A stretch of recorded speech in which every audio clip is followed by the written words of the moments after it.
A graduate of the University of Ibadan, where he obtained his bachelor's degree in 1973, followed by master's and PhD degrees in science education in the same university. He had specialized training at the Massachusetts Institute of Technology, MIT, and Harvard University. He now specializes in quality assurance in education system, science, computer, and environmental education. He is the president of the Global University Network for Innovation, Guni, Africa. He is the immediate past executive secretary of the National Universities Commission, NUC, and he introduced ranking into the Nigerian university system. He has been awarded a number of honorary degrees, DSc degrees, and is a recipient of the National Honor of the Officer of the Order of the Federal Republic.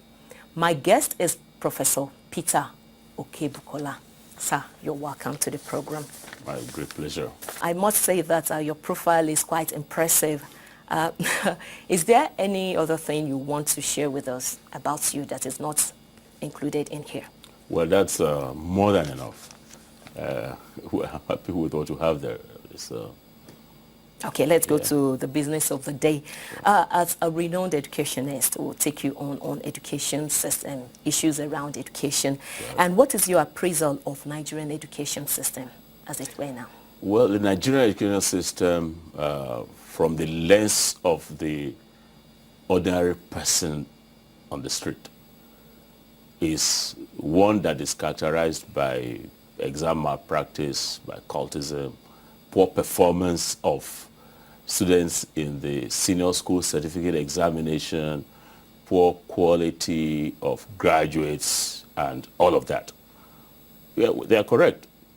But if you look at look at the Nigerian educational system from the lens of a technical person, you'll find that in spite of these deficiencies, there have been notable gains, albeit incrementally small.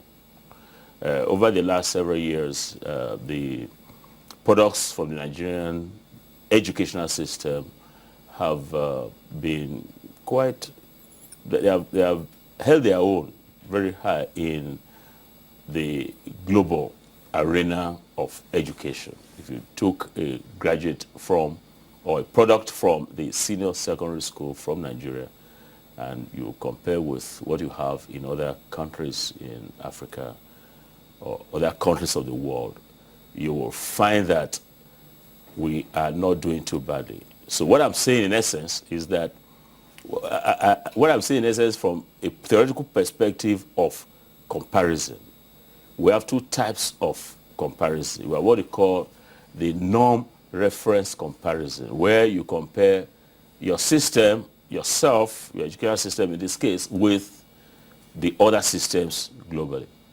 The second is criterion referenced comparison, where you take some criteria, quality of graduates, access, relevance, effectiveness, and then you measure yourself just against this criteria. So in assessing the Nigerian educational system in a norm reference basis, you find that there's a global lowering of quality, global.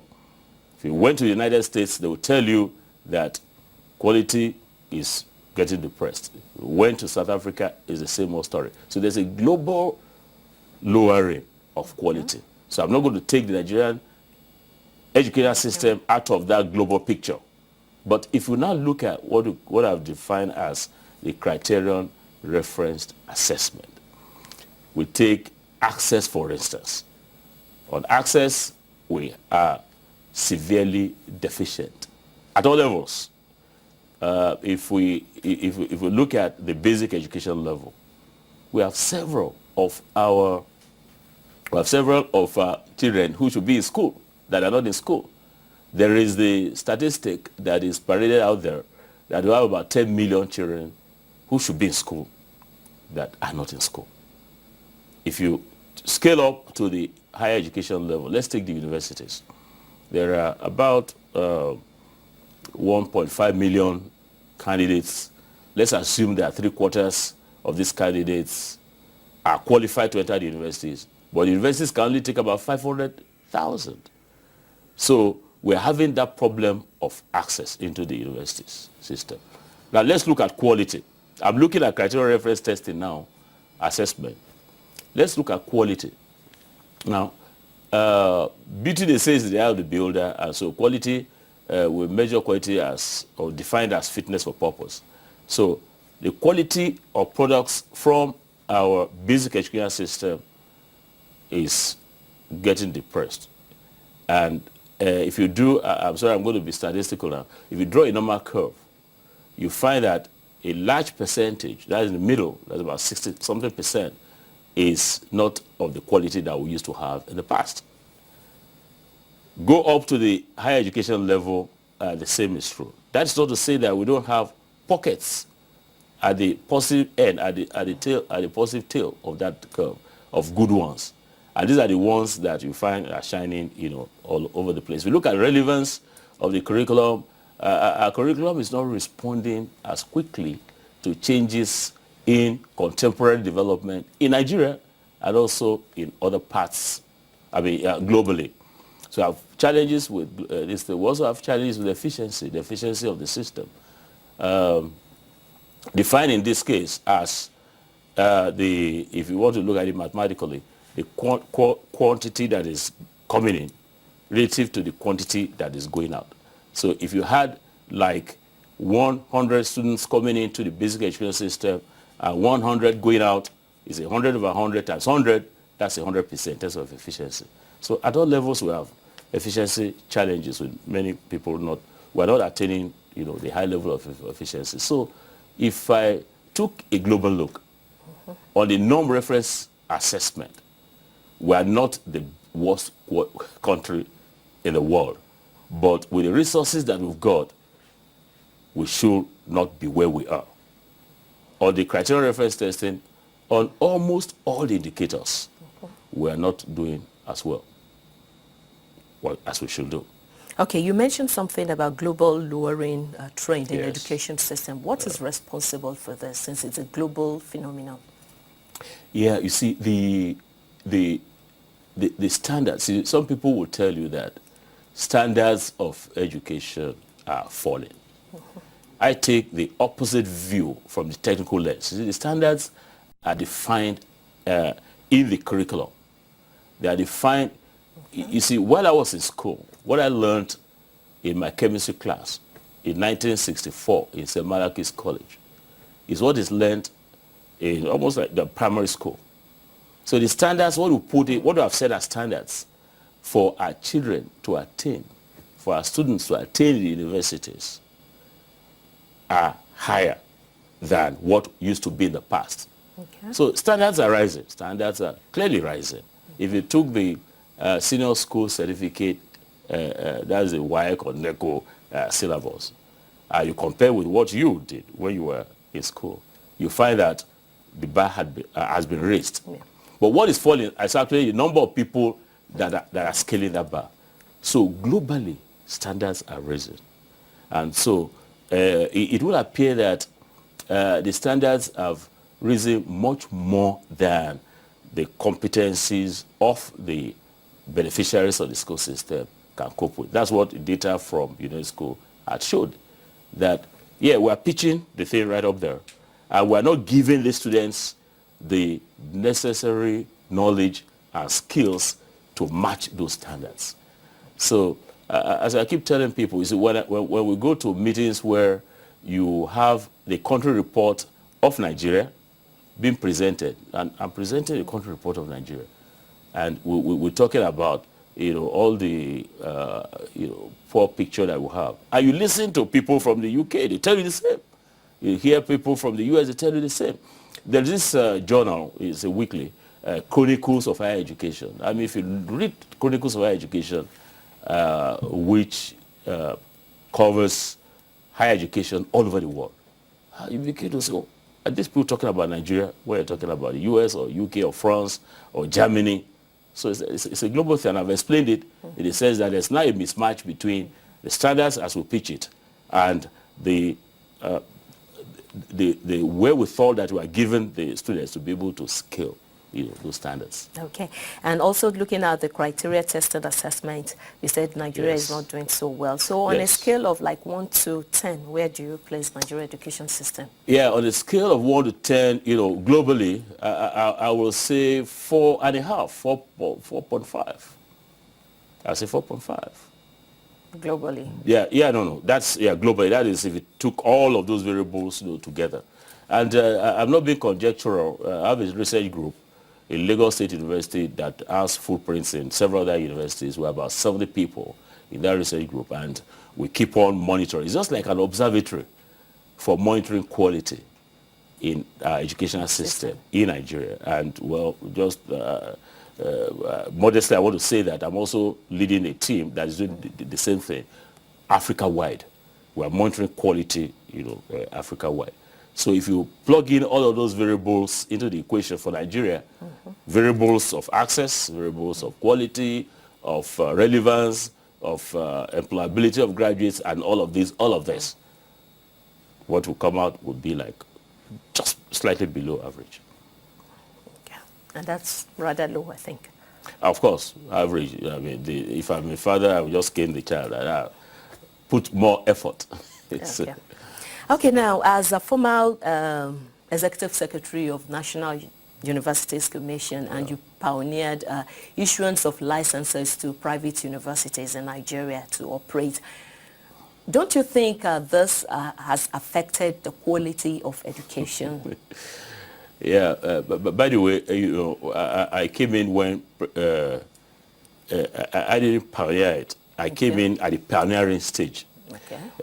For the information of our viewers, before 1984, we actually had about 24 private universities, which were ramshackle, which didn't rise up to the bidding of the approval system, and so they were shut down in 1984.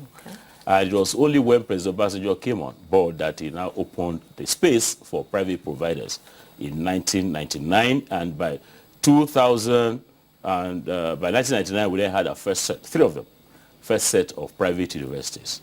See, if you go down the educational system, at the basic education level, basic education defined as pre-primary, primary, and secondary, you find that the private sector has played a significant role. Many of our children, many of our parents who want to send their children to private secondary schools, primary schools, nursery schools. So, if the private sector has done so well, I went to a missionary school, both for my school certificate and for my higher school. I went to private because it's missionary. It's not a government school. And I think we learned a few things. I was, well taught. Yes. And if the private sector has done so well at that level, so I believe the thinking of government was, let's now open the space for the private sector to do as well as they've been doing at the lower level. And by 2001, the pace of licensing private universities now picked up. And today we have 61 of them. So for me, the private sector is if there's no competition, then there will hardly be growth. Competition breeds, when you have somebody competing with you, then you want to sit up. So the private universities are giving the public universities a run for their money. Although the original intention was to have like 25% of the total enrollment in the Nigerian university system being taken care of by private universities. But sadly, it's about 6 to 10%. So in terms of quality, the private universities, that's quantity, but your question is about quality. Yeah. Yeah, the quality of private provision of higher education in Nigeria, universities in this case, is not bad. How do I know? We have this presidential scholarship scheme, PRESID. It's an innovation scheme that President Jonathan, instituted, and is based in the National Universities Commission that Professor Okoje is superintending. Now, all first-class degree holders from the Nigerian university system are eligible to apply, and they have a competitive exams, like an aptitude test, and some other elements are built into it. So first-class degree holders from Ibadan, from Musuka, first-generation universities, second, third, all of them, private universities are put in that pot, and they do the exam. For the past, since that scheme started, the top 10 winners are largely from private universities. And I tell you, I mean, there's one private university, Covenant University, I think top 5 in several years running. So that's just one indication that good things are happening at that end. Let me give you another indication. If you go to top recruiters of graduates of Nigerian university system, you find that they have an angling, a love for for graduates who are from private universities. Not for any reason other than when they are brought, when they on the job, they perform very well, and during the screening to get them into job positions, they outperform many of the students from graduates from public universities. So in total, the private universities have not disappointed us, but they can do better. What the picture I've painted is not one that is absolute. There are aberrant cases. But on balance, you look at the global picture, the private universities are doing well. And there's a lot of room for improvement. I'm sure that with the tightening or hiking of the monitoring and the quality assurance of AUC, they will perform better in the coming years. Okay, sir, as you rightly pointed out, that competition breeds effectiveness. Yeah. But in this case, we're looking at a situation where university education, because of the coming up of those many private universities, university education or tertiary education is tending towards a situation where you have private institutions doing so well, and government institutions are being neglected. And is that good for our system, considering those that cannot afford the private education? The public universities are not, I'm putting the not in caps, capital letters, are not being neglected. Okay. In terms of funding, I've never seen a season where the public universities, especially federal universities, are being so served with funds.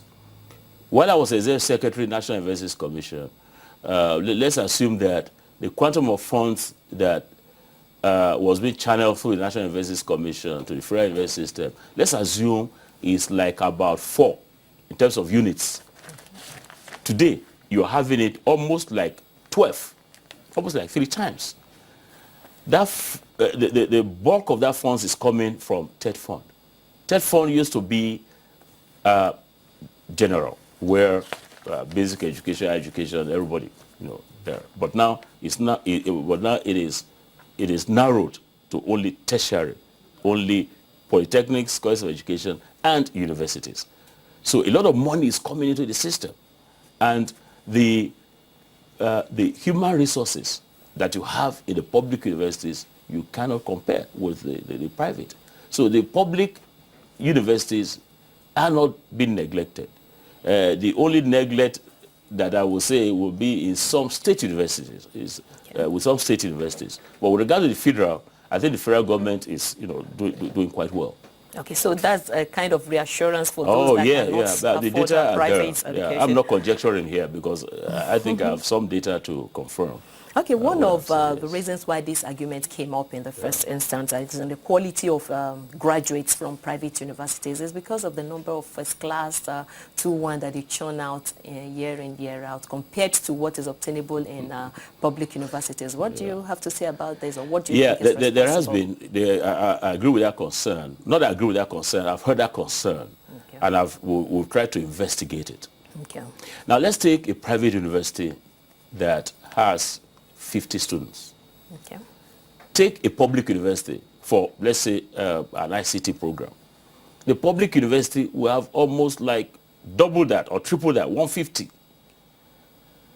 The private university delivery system is almost like individualized. I'm not saying that we're having one professor to one student, but the ratio, the teacher-student ratio in the private university is much, much lower than what you have in the public universities. Now, I teach the public university, Lagos State University, Okay. and I'm comparing, and I'm the chairman of council of a private university, Crawford University. I'm the chairman board of trustees of Caleb University. Let me share with you what happens not necessarily in Lagos State University, but in the public university system. The lecturer may not come to class, or if he or she wants to come to class, may reschedule. And the discipline that you have in terms of the staff there is weaker than what you have in a public university. So in a public university, I'm talking about a delivery system that's not translating to the high number of first class. So in a private university, God help you, if you as a professor, the proprietor is struggling to pay your salary, you just must report for duty. And you must be diligent. You must mark the scripts of your students. You must give assignments as and when you are supposed to give the feedback. Now the public university system, is an army of people. You give assignments. There are about 300 students. You are not able to mark the assignments. You are not able to give the feedback.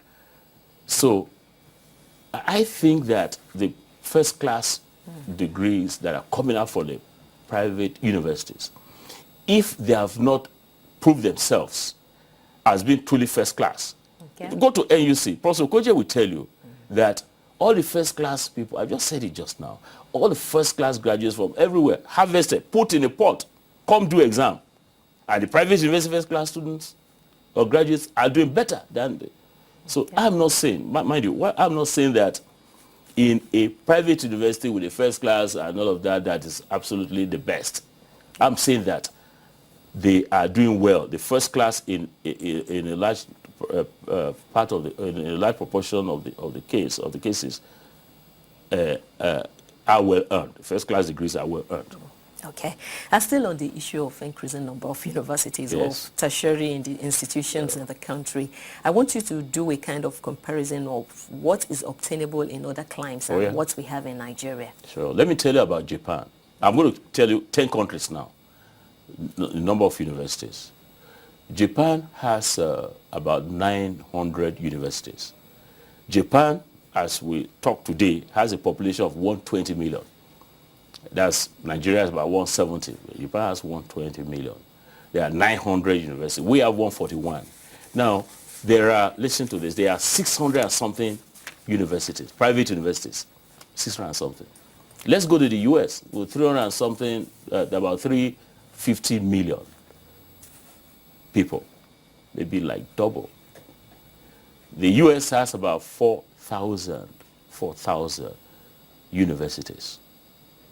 Large proportion private. Indeed, the private universities are making the waves. Harvard, but all of these are private. They are doing quite well there. Now let's go to let's go to Germany. Let's go to South Africa. Let's go to proportionately, the number of our universities is not. It does not outmatch what we should have. At this point, let me tell you what UNESCO has advised that countries should aspire toward. We have what we call the higher education participation rate. Higher education participation rate is defined as the proportion of your population that is eligible for higher education. They've defined it as 17-year-olds to like 35. So if you took that, not the 17 to 35-year-old people in Nigeria, I look at the proportion that is benefiting from higher education, that is the proportion that is going to our universities, polytechnics, and colleges of education, that's the higher education participation rate. The higher education participation rate in South Africa is about 20%. Higher education participation rate in the US is about 60. In the UK, it's 50. In Nigeria, wait for it, is 8%. At the best, 9%. The last computation will make it 9%. So, higher education participation rate has been found to be a good indicator for development. Okay. Because you have good, look, this knowledge economy, that's what we're aiming for. Knowledge economy is driven largely by high-level human resources that the higher education system entrenches or propels. So when people say, oh, we have too many universities, 141, it's because we have not seen what is happening elsewhere, and the reason why we must expand the base to get many more to come to the higher education system. That's why we're having that kind of argument. Okay, thank you, sir. I know you have a lot to share with us, but we must call for a break now. The program is still late edition, and my guest is Professor Peter Okebukola. We'll be right back. Imagine a station where professionalism is the watchword. A station with vibrant workforce that keys into endless possibilities of technology. A station where hard work is located and showcased. A station where every voice is given an opportunity. A station where business, sports and entertainment are treated with depth. Imagine that station. And that station is here. The program is still late edition, and my guest, Professor Peter Okebukola, has been digging into so many issues being raised in Nigeria education system. Prof, let's talk about this issue of post-UME, post-UME exams. It seems the exam has come to stay because there were so many agitations against the exams, and the universities did not waver. So we can comfortably say it has come to stay. Do you think this exam has added any value to tertiary education system? Absolutely so. By way of short history, it was in 2003 that we found that the quality of entrance into our universities was quite absurd, was shocking. Shocking in the sense that somebody will come with a UME then, Universities Matriculation Examination score, UME score of 300, and will be unable to perform at the 100 level of the program that he or she has enrolled for. You find high UME scores not able to match the kind of scores that they are brandishing when they come into the university. So the deduction, the straightforward deduction is that something must be wrong, that maybe there's some malpractice, and that's what we found to happen. People cheat, candidates get people, mercenaries, to sit for exams for them. And so we decided then, because I was in office as executive secretary, we had a discussion with the management of Joint Admissions and Matriculation Board, JAM. That, look, let us put another filter. After the students will have come with the UME scores, let's bring them and say, oh, you scored 300, well done. So can you write an essay on the role of agriculture in national development. You want to read agriculture, no problem, can you write an essay? Oh, long story short, the minister at that time, Professor Chinwe Obaji, helped us to fight the battle through, because it was a huge battle, which we won in 2003. And by 2004, I was so delighted that the candidates that were admitted into the Nigerian university system were exemplary. You can beat your chest, because when they come in with their UME scores, before the universities can bring them in, I talked about a filter. So you got to now check with them how well written, oral, their look, and all of that. And I was able to tell President Obasanjo that, President, the dream graduates for the Nigerian university system will start coming out in 2009. Because that was 2004. So 4 or 5 years down the road, we start getting the dream graduates. So the UME, post-UME, as we intentioned it at the beginning, was one whereby you will do the JAMB multiple choice test.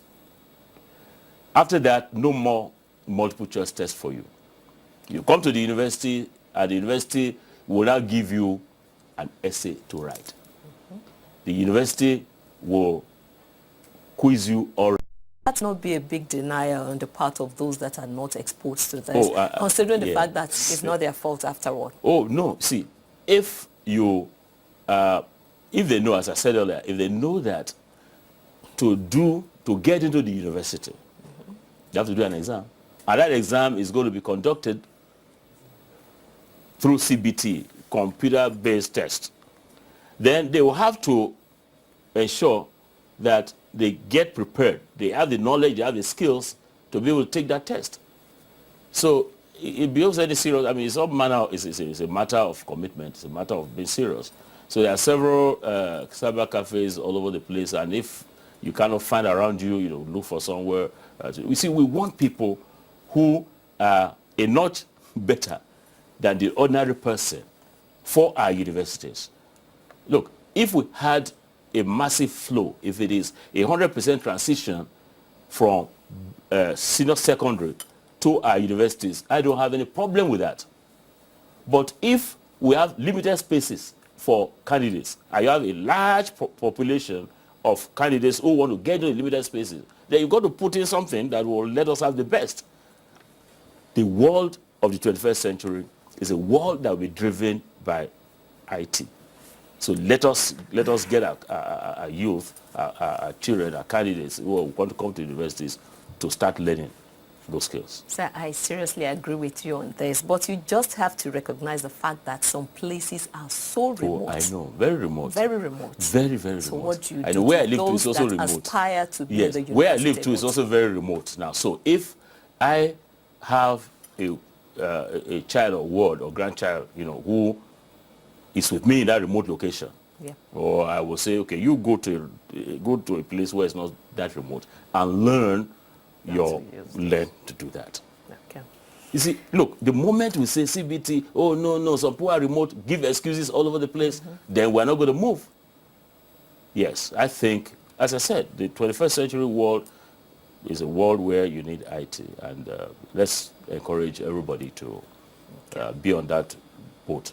Okay, sir, what will you say about the quality of lecturers we have in our tertiary institutions now, and what is happening to research and other things that can really raise the standard of education in those institutions? I like that question. My friend and brother, Professor Julius Okoje, has given the statistic that we are talking about quality now, so I'm using PhD as an index.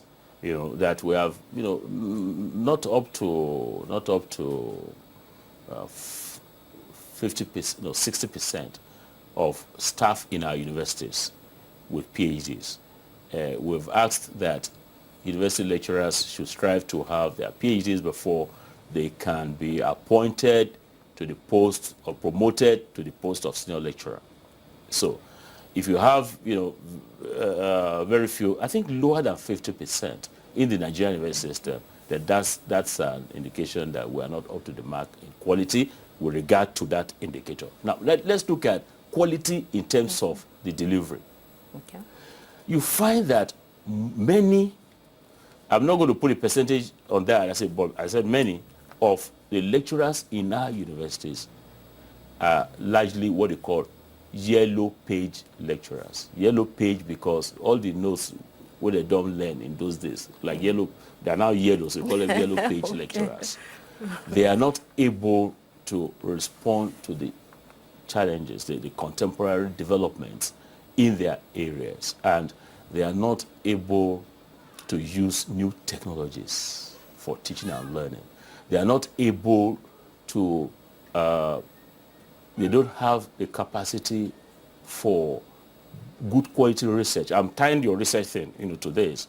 The system does not give them the ambient environment to do good quality research because of obsolete equipment, because of outdated equipment, because of equipment that still belong to the world of yesterday. So I've said three things here. I've said that on the quality angle, we have some good quality lecturers. We have some lecturers that are good, but preponderantly, we have some deficiencies in terms of quality, PhD, quality of delivery, and so on. I've also said that the second thing I've said is that on research, weak capacity and the environment for research is not ambient enough for the lecturers to perform. Okay, now let's look at the education at the lower level. That is the Yes. primary and secondary education, as this form the basis, the foundation of education system. It's still being considered very low. I mean, I don't know how you rate it now, maybe. I in agree the with you. I global- rate it. Yeah, I rate okay. it low, yeah. So what do you recommend for the system at least? Yeah. You see, our studies have shown that the element in the equation, the critical factor in the equation for improving quality is teacher quality. You have several elements there. You have facilities, you have the quality of students, you have the finance, you have governance, you have interaction in class. So we have the variables that can be broken down into input, the process, and the output. The output we're talking about is this quality. So at the basic education level, the teachers are largely mediocre. I'm saying that very bluntly. They are largely mediocre. Largely mediocre in the sense that they have most of them have very shallow content knowledge. Anytime we're talking, and I'm talking about most, I'll be looking at above 60%. They have very shallow content knowledge. It's very shallow knowledge of the subject they are teaching at the basic level. Let's take a maths teacher in a typical secondary school in Nigeria. The maths teacher has very weak knowledge of the mathematics that he or she is teaching. Even the students in his JS class will know a lot more maths than the teacher in most cases. So they are very weak content knowledge. They are weak content knowledge because of the kind of training that they had, and because of the quality of people that we have admitted into the teacher preparation institutions. So that critical factor is the teachers. So if we were to intervene, we have to intervene majorly at the level of teachers. We have to reformat our teacher preparation programs. We have to completely overhaul teacher preparation.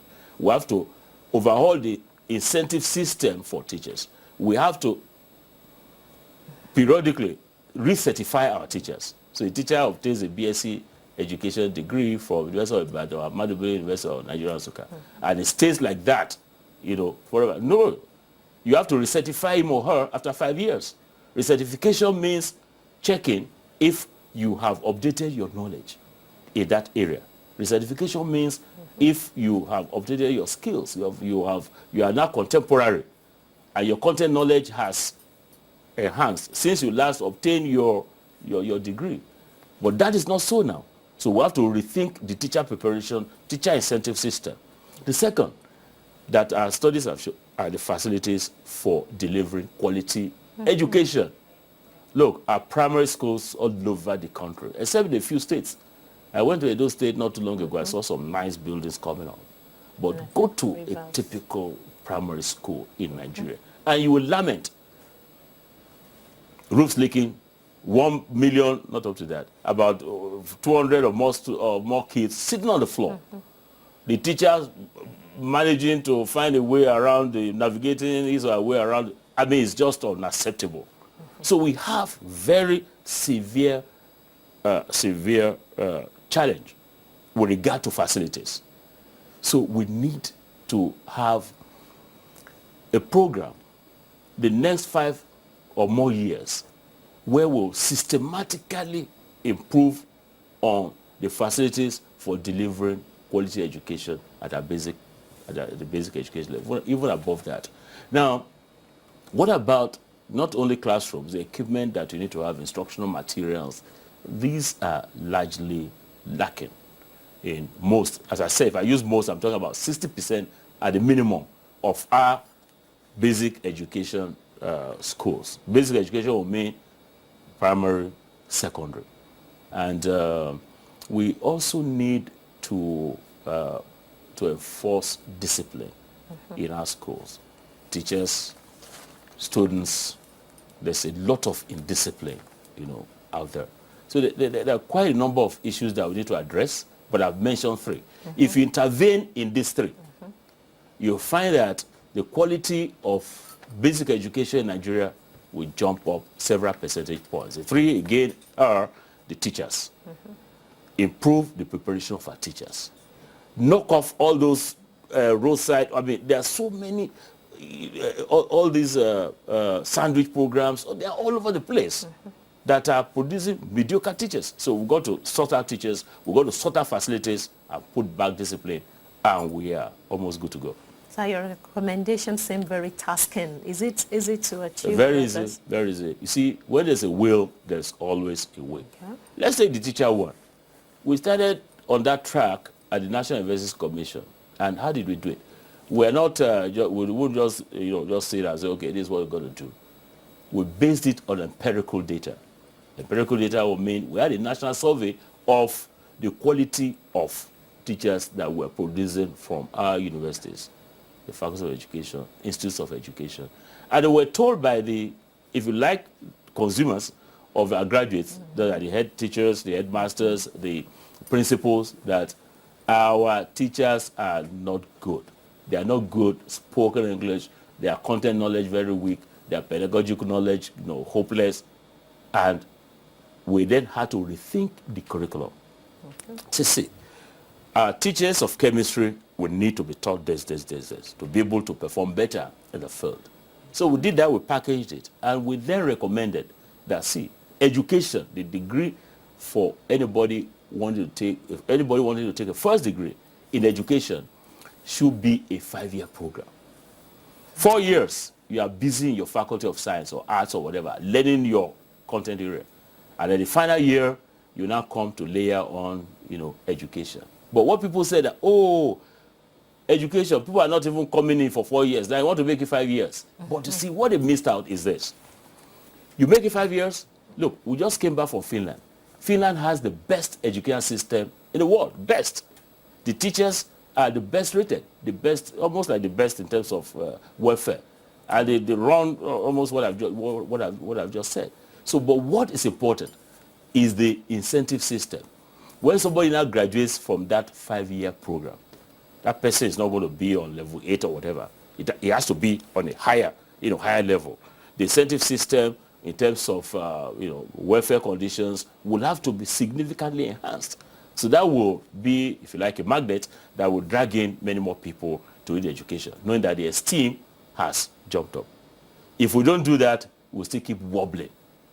Wobbling, teacher quality, wobbling with our educational quality in total. So it's not difficult. It's just political will to say, yes, today or next year, teachers will spend 5 years.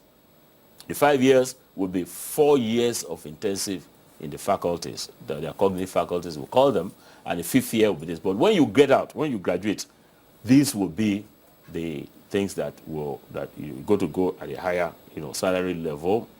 You are going to get better incentives. So that is the way to go. And we've done a calculation with regard to the financial implication. It's not, It's not. It's just a fraction of many of what people are still in Nigeria that the President Muhammadu Buhari is now trying to curtail. So if we now have the stealing reduced, we have enough resources to support this kind of scheme. Okay, still talking about education at primary and secondary level. Yes. That takes us to the issue of proposed school feeding project that is being discussed now. Yeah. Do you think this is really necessary for our education system? Yeah, absolutely so. We had it before.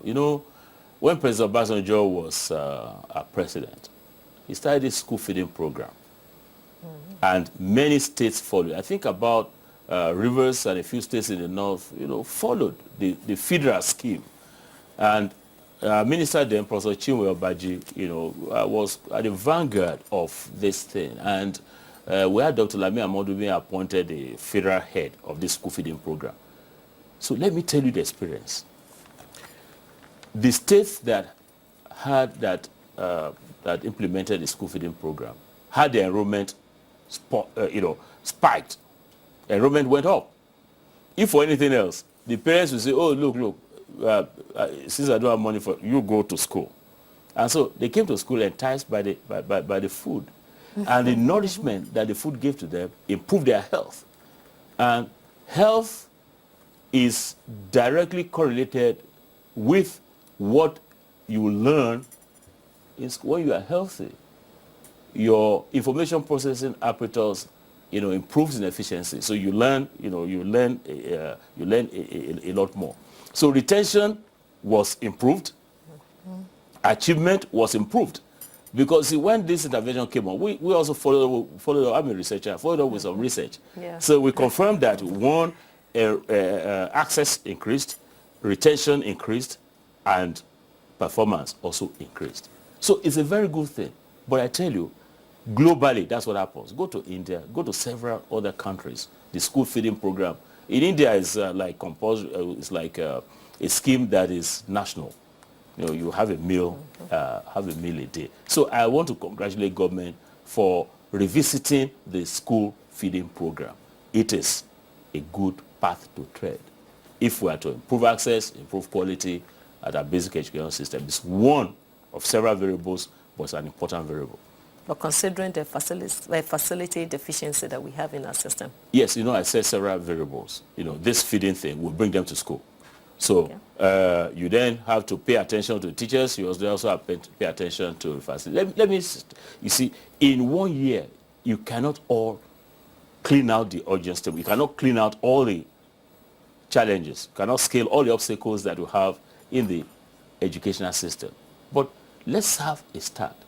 And the start could be that, yes, school feeding program in a state, maybe you cannot do it everywhere. You can maybe stagger it over time. And the facilities, you can say for every local government, we're going to have 10 model schools, model primary schools, model secondary schools. That's been practiced in Ogun State, for instance, and I'm sure a few other states. So it is not one that one regime of 4 years will achieve.